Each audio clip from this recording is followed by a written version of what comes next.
guys, and welcome back to the channel. You already know who it is. It's Ronton from Wrench-a-holics, and today we're back in the lab. And for today we're actually going to be doing like a small little mod DIY.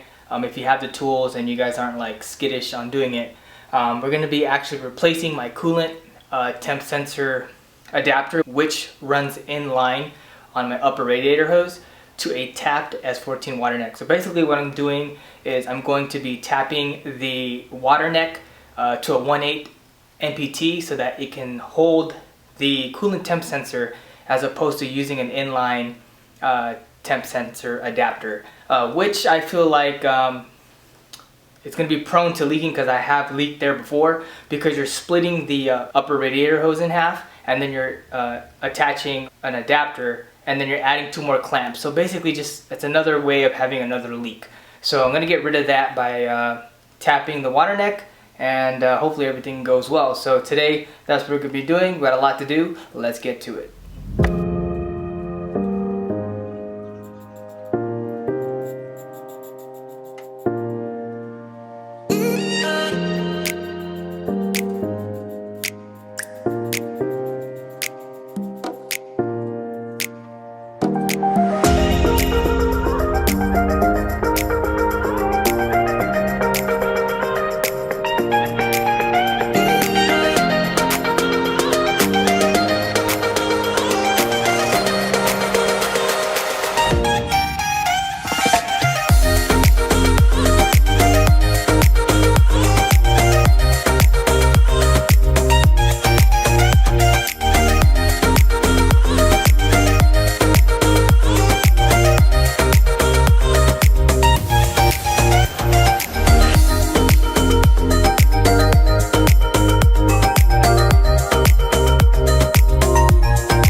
So again, this is what we're going to be changing, getting rid of this inline coolant temp sensor adapter and going with the tapped SR20 water neck. So going to go ahead and uninstall the water neck, and then we're going to bring it to the vise and drill tap for 1/8 NPT, and we should be good to go. Guys, so we went ahead and put the water neck on a vise. I know this is pretty jank. I just haven't figured out where to mount this vise, and I don't think I have any spots as of yet, so we're going to be doing it this way. But anything will do, just as long as you can hold the water neck securely while you drill the hole. So again, we put on the vise. I just put some shop rags here just so I don't mar up any of the edges while I drill the hole. We're going to be drilling it to a 5/16. I know it's not recommended as a 5/16 because I think what you're supposed to be using is a drill bit labeled R, but I've done some research online and some people are saying that 5/16 drill bit is okay. It's going to be a little bit tight. Make do with what we got and go from there. So let's have at it. Unfortunately, I don't have a tripod for the camera. I am using my cell phone only because the camera battery died, so no tripod. So I'm just going to update you guys as I go along. I went ahead and pulled out the manual for the PBM EVDM just to make sure that the threads I need to drill out are 1/8 NPT. So there you guys have it. Again, just because I'm saying drill out to 1/8 NPT doesn't necessarily mean that you're going to be doing that. You have to make sure that you know the threads on your temp sender. But if I'm not mistaken, I think most of it, if not all of it, are 1/8 NPT, but don't quote me on that. But it's always nice to have your manuals from parts that you've installed before, just so that you can double check and go back to it for troubleshooting or anything like that. So again, 1/8 NPT verified right there. So let's get to it. Sorry for the darkness, but let's get it. So currently we are now at 5/16 based off the drill bit. But as you can see, there is a little lip on the inside. You don't want that lip. You actually want this whole thing to be 5/16 all the way through. So I'm going to be getting a 5/16 drill bit, and I'm just going to go ahead and finish it off. I'm going to go and drill completely right through to make sure I do not have that lip. By having that lip, you're not going to be able to install the temp sensor, so you want to make sure that you properly clean out everything, and as well as drill completely right through the casting when you're doing this. A steady hand will work. Again, also don't be afraid. You know, I know it's kind of daunting to do this, but don't be afraid. Just take your time with it, double check your work, and take it slow. But one thing, as well as with anything, when you're drilling, as so that your drill bit does not dance, you always want to make sure you hit it up with a center punch. So yeah, I center punched it, and then I began to drill. So we're going to go ahead and get that 5/16 drill bit, and we're going to go ahead and drill completely right through. Alright, so there you guys have it. That is the completed 5/16 hole that we need in order to start the tap. But you have to understand how an NPT threading works. So basically it's a tapered threading. So it's enlarged at the top, and as you work your way in, it'll start to taper down. That's how it's able to create a seal. And then also, as based on this, you always want to, you know, wrap some Teflon tape as another precaution. Other people may or may not do that. I've always done it. I've never had any pushback or any type of negative effect, so I always do that. Again, you may not have to do that, you may not want to do that, but I've always done it that way, so I'm going to continue on. So now that we got the hole drilled out to 5/16, we're going to go ahead and get our 1/8 NPT tap, and we're going to go ahead and start tapping this hole here for the correct threading. The most important part when you're tapping is you want to make sure that you start evenly straight. So basically you want to make sure that all four sides of that tap is touching the surface that you want to tap. You want to make sure it's straight, flush. All right guys, so here is a tap and die set that I borrowed from my friend.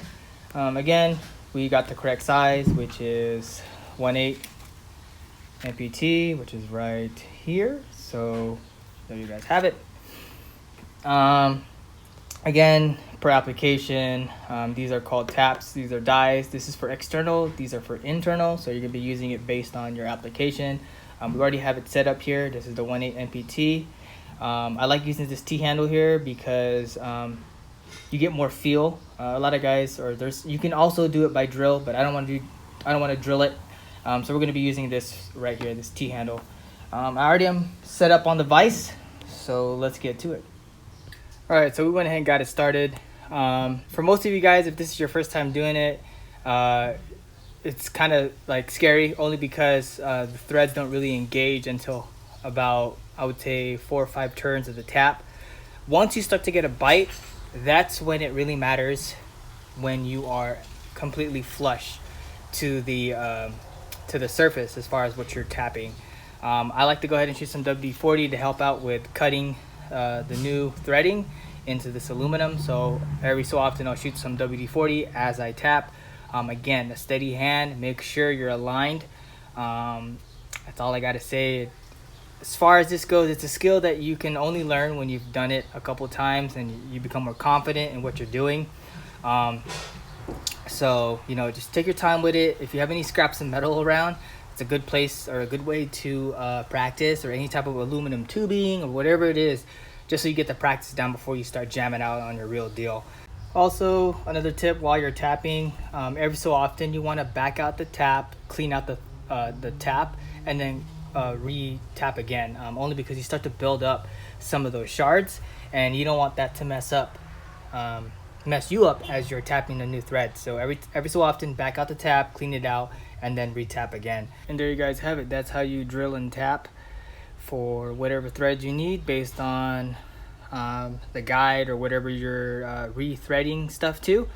Hope you guys learned something. So as you can see, really clean threads in there. That looks really good.